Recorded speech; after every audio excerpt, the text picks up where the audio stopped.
Fala galera, meu nome é Rodrigo, você está no canal Rodrigo Baltar, canal que mais cresce no Brasil. Pessoal, nesse vídeo a gente vai ter um papo sobre AMD e Intel. Faz bastante tempo que a gente não fala sobre essas duas empresas aqui no canal. A gente vai fazer um apanhado geral sobre o que foram os últimos anos dessas duas empresas.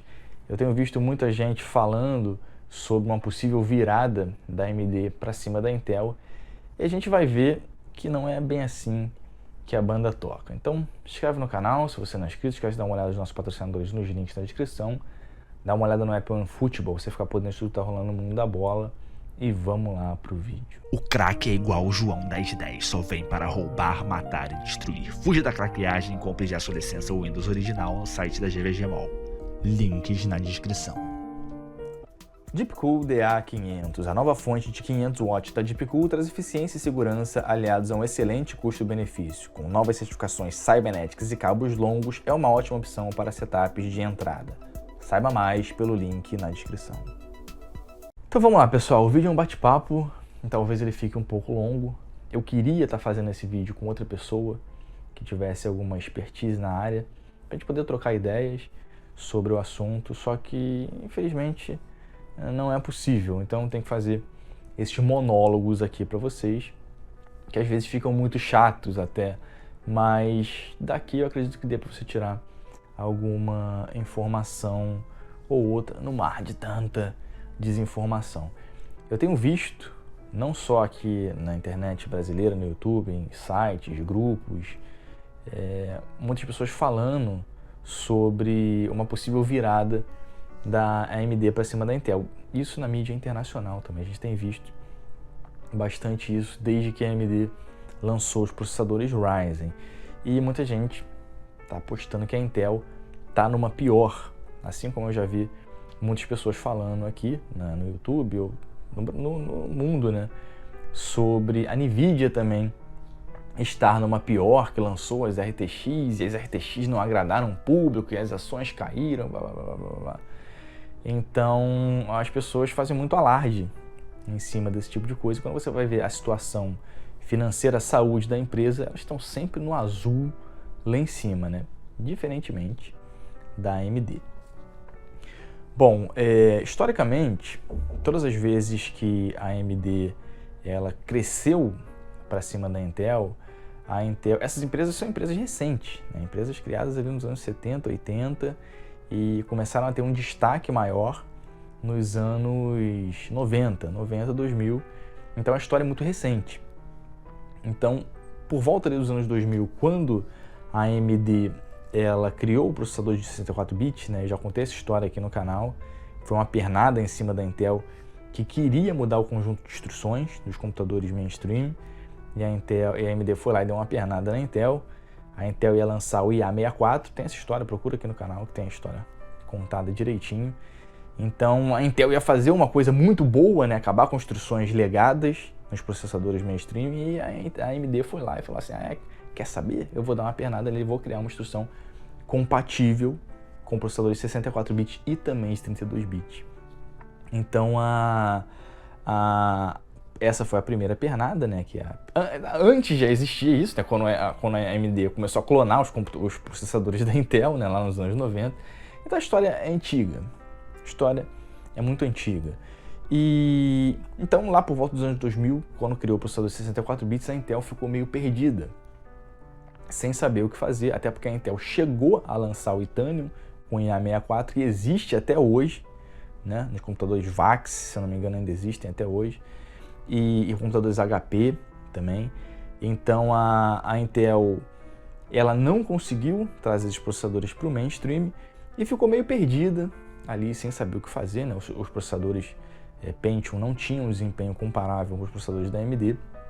E logo depois, né, a AMD lança os processadores de 2 núcleos, que foi um salto de tecnologia, sei lá, que já não se via há muito tempo, né? Os processadores ficaram com processadores de single core durante muito tempo, então a AMD inova e traz. A AMD sempre foi uma empresa que trouxe muitas inovações.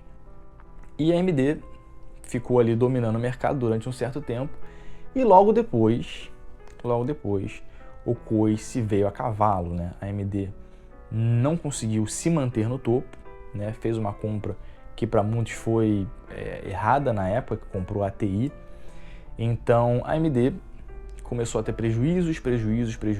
Os novos processadores, no caso os AMD FX, que chegaram um pouco depois do Phenom, não conseguiram ter uma boa aceitação no mercado, assim como os processadores Opteron para a linha de servidores e nem embarcados e tal. A AMD ficou ali bastante tempo numa situação muito difícil, né? Prejuízo atrás de prejuízo. Prejuízo anual. A AMD vinha tendo prejuízo atrás de prejuízo, enquanto a Intel voltou, né? Conseguiu tomar o topo novamente. Agora, a situação parece a mesma, né? Desde 2017, desde os lançamentos dos Ryzen de primeira geração, a AMD ela parece ter tomado a frente, pelo menos tem um melhor produto em relação a custo-benefício, isso é importante para muita gente, embora os processadores da Intel continuem tendo um desempenho melhor na maioria das aplicações. Então, a Intel continua tentando forçar os processadores de 4 núcleos, 8 threads, a gente sabe aquela história ali na 7ª geração, depois na 8ª geração que mudou, na 8ª geração os processadores mudaram, na 9ª geração continuaram a mesma coisa, os processadores da AMD continuavam entregando mais núcleos e mais threads, e agora só na 10ª geração a Intel parece que vai mudar, já foram anunciados os processadores, mas ainda não saíram, estão previstos para 2020, então a Intel parece que agora aumenta os números de núcleos, só que todo mundo sabe que a Intel está com problemas para diminuir a litografia dos seus processadores. A AMD foi um pouco mais esperta do que a Intel, porque ela percebeu que ela não ia conseguir suprir a demanda de fazer processadores em 7 nanômetros, ela contratou uma outra empresa para fazer isso, enquanto a Intel continuou ali com as suas indústrias, fabricando os processadores, tiveram problemas, não conseguem sair dos 14 nanômetros, e parece que a 10ª geração também vai ser 14 nanômetros, então a Intel está ali presa, embora os processadores tenham um bom desempenho. Só que acontece que sem diminuir o processo de fabricação, é difícil você inserir novas ULAs, novas memória cache, melhorar a FPU. É difícil você fazer isso tudo dentro do processador. Então a diferença de uma geração para outra na Intel é muito pequenininha.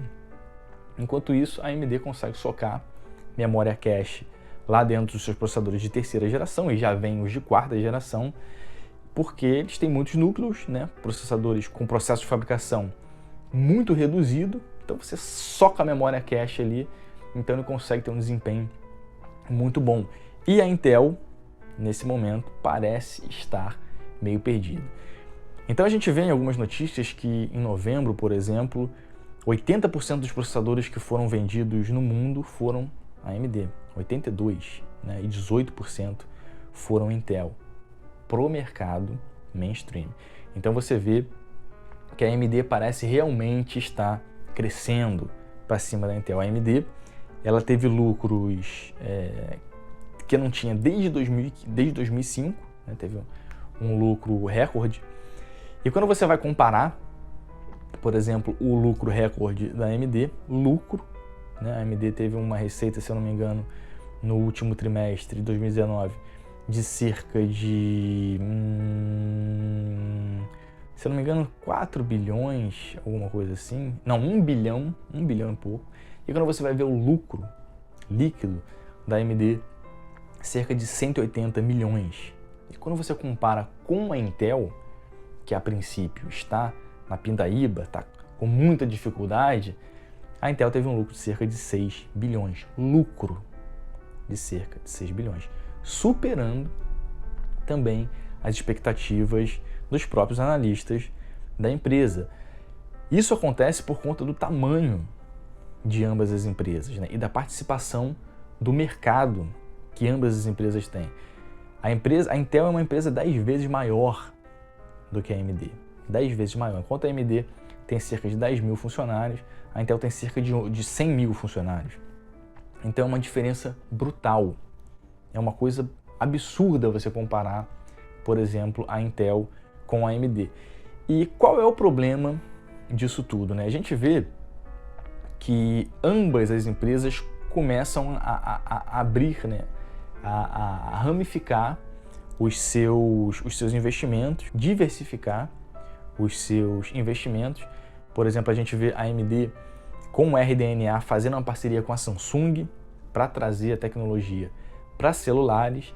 E quando a gente vê a Intel, por exemplo, acabou desistindo da parte mobile dela, tanto que a Intel vendeu a sua divisão de modems para a Apple, né, e para a Apple poder competir com a Qualcomm. Então a Intel, depois de ter desistido do Atom, ficou só fazendo processador, ficou só fazendo modem, né, para mobile, né? O modem faz a conexão com as operadoras de internet e também de telefonia. Então a Intel, ela se desfez, se eu não me engano, vendeu por 2 bilhões ou por 1 bilhão, ou uma coisa assim, toda a divisão. Então tá tudo com a Apple agora. E a AMD tá indo para esse lado. Em contrapartida, a Intel começa a investir no ramo de GPU. A gente não sabe ao certo se essas GPUs Intel XE elas vão ser para o mercado mainstream, ainda não se sabe se vai ser algo voltado para computação de alto desempenho.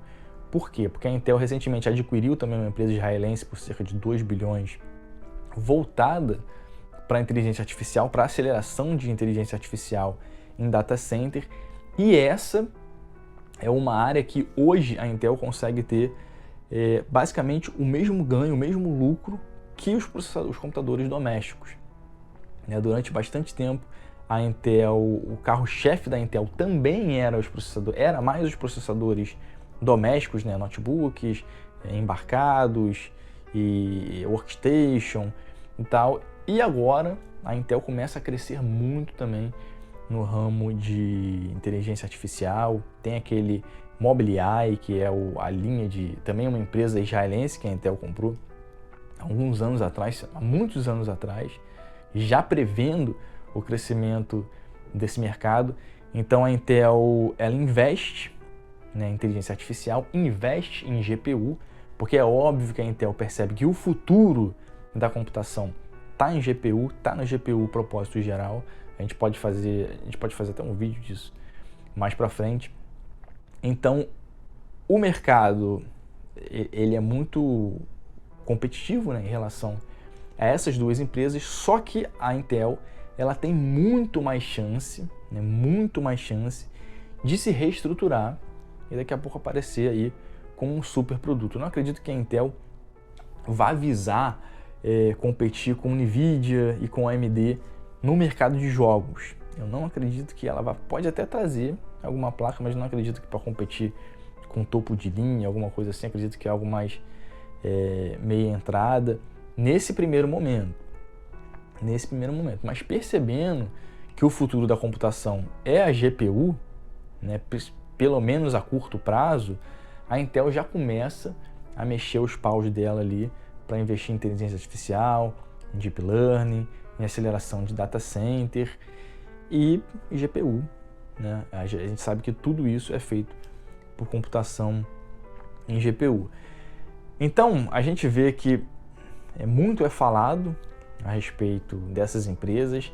É lógico que a AMD tem que aproveitar esse momento, né, principalmente para se reestruturar no mercado, porque a AMD veio de um período muito difícil, aí de mais de 10 anos quase, só tomando prejuízo, e agora a AMD tem praticamente o mercado de desktops na mão. Quando você fala de mercado mobile, no caso notebooks, né, embarcados e também servidores, o negócio continua feio pro lado da AMD, tanto que a AMD não vai bem, né, no caso dos processadores EPYC, não tem uma boa aceitação no mercado. Você não consegue comprar, por exemplo, um workstation na Dell Threadripper. Eu não vi ainda, né, mas parece que é tudo Xeon. Se você vai na HP, é tudo Xeon. Então, se você vai na Lenovo, parece que lançou os notebooks, né, com o Ryzen, mas eu não vejo notebooks Dell ainda. Ainda não apareceu, não vi notebook HP. Então, a Intel ela domina todo esse mercado. A Intel domina todo esse mercado. E no caso dos servidores, também. mesmo a AMD apresentando produtos muito melhores, né, com custo-benefício melhor, com mais núcleos, com menos consumo, a Intel continua dominando esse mercado de servidores. Falta marketing? Não sei. Mas agora, com o melhor produto em mãos, a AMD tinha que aproveitar, né, tudo isso que ela tá conseguindo para não cometer os mesmos erros que ela cometeu no passado, né? Porque quando a Intel se reestruturar tecnologicamente, aí a gente sabe que o coice vem a cavalo, porque é uma gigante. Então, desmistificadas as situações, né, de ambas as empresas, acredito eu, não tem como você comparar, né? É claro que para o mercado doméstico, eu vejo muita gente preocupada, não, porque o Ryzen 4, porque não sei o que, qualquer Ryzen de primeira geração dá e sobra. O futuro é a GPU. Para você jogar, você precisa de um processador médio e de uma boa GPU. As empresas sabem disso. Por isso o investimento da AMD lá atrás na ATI, por isso o investimento da Intel agora na GPU. O futuro da computação a curto prazo é em GPU, mas, né, o mercado de CPUs continua, você não tem como mudar tudo que a gente tem agora, né? A GPU serve para uma coisa e a CPU serve para outra, ninguém vai reescrever toda uma história, né, que já existe, mudando tudo que a gente tem aí. Então, continua e o marketing está sendo feito, né? Vem de Threadripper aí com desempenho extremo para games. O Core não sei o que lá, XE lá com um desempenho extremo para games. Quando a gente sabe que qualquer Core i7 aí, qualquer Ryzen 7 1700 tem já um desempenho extremo para games. Então, pessoal, é isso aí. Se vocês quiserem, a gente pode até falar mais um pouco sobre ambas as empresas, contar algumas histórias. Vocês que sabem, eu já pensei em trazer até histórias de outras empresas, como por exemplo a Sun, né? Teve a sua divisão vendida foi completamente vendida para a Oracle. Eu falo de processadores Spark e tal, mas é coisa que ninguém se interessa muito em saber. Então é isso aí, pessoal. A AMD tem que aproveitar o momento para não cometer os mesmos erros do passado. Um grande abraço a todos e até a próxima.